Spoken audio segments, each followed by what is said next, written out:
రాష్ట్రంలో జనరిక్ మందుల దుకాణాలను మరిన్ని ఏర్పాటు చేసే దిశగా చర్యలు తీసుకుంటున్నామని ఆరోగ్య శాఖ మంత్రి సత్యకుమార్ యాదవ్ తెలిపారు. అసెంబ్లీ సమావేశాల్లో భాగంగా సభ్యులు అడిగిన ప్రశ్నలకు ఆయన సమాధానమిస్తూ రాష్ట్రంలో జనరిక్ ఔషధాలపై ప్రజలకు పూర్తి అవగాహన లేని మాట వాస్తవమే అని అన్నారు. జనరిక్ మందులపై అపోహలు కూడా ఉన్నాయని వాటిని తొలగించేందుకు ప్రభుత్వం చర్యలు చేపడుతుందని చెప్పారు. జనరిక్ మందులపై విస్తృత అవగాహన కల్పించడంతో పాటు నిరుద్యోగులైన యువతకు కొత్త జనరిక్ మందుల షాపులు ఏర్పాటు చేసుకునేందుకు త్వరితగతిన అనుమతులు మంజూరు చేస్తామని మంత్రి హామీ ఇచ్చారు.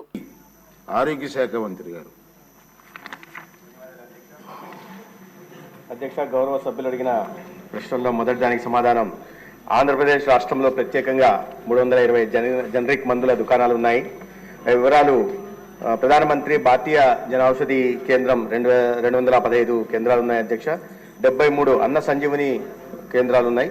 అదేవిధంగా 37 ఎన్జిఓలు ఇతర సంస్థలు నడుపుతున్న కేంద్రాలు ఉన్నాయి. మొత్తంగా 325 జనరిక్ ఔషధ కేంద్రాలు ఉన్నాయి అధ్యక్ష.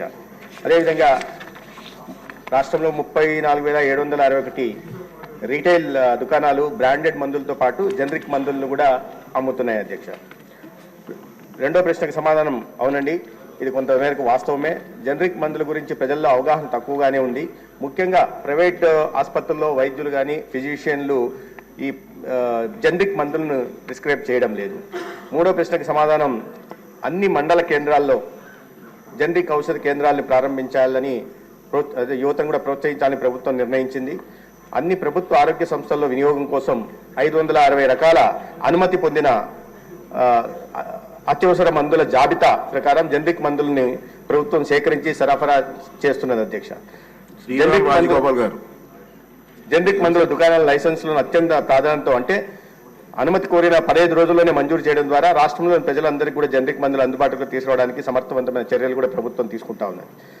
జనరిక్ మందుల సమర్థత మరియు నాణ్యత గురించి ప్రజల్లో అవగాహన కల్పించడానికి ప్రభుత్వం ఆంధ్రప్రదేశ్ రాష్ట్రంలో సమాచార, విద్యా, కమ్యూనికేషన్ కార్యక్రమాలను కూడా క్రమం తప్పకుండా నిర్వహిస్తున్నది అధ్యక్ష.